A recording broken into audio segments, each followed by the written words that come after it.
pro-life movement is a manifestation of people's sexist views onto women in order to further their control over them. In the northern states, with comprehensive sex education, teen pregnancy is the lowest in the country.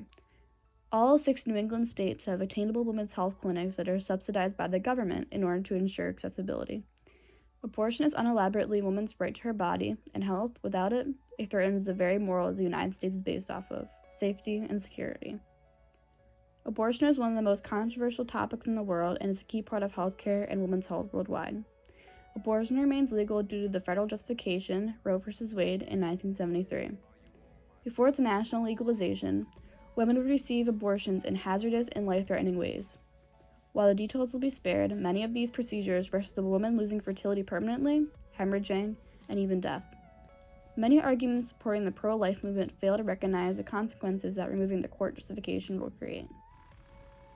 The law put into effect in 1973 has been challenged by numerous states across the U.S., especially after the election of Donald Trump in 2016.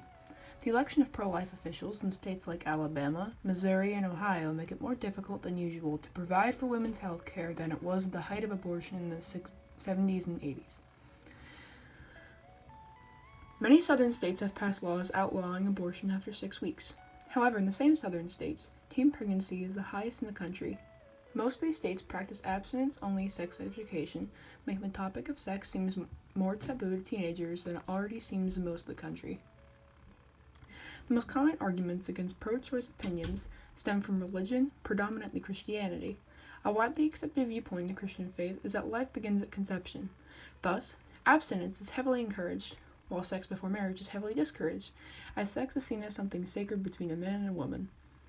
The states in the U.S. that base their laws and practices in the Christian faith have high teen pregnancy rates, STD rates, and high infant mortality rates.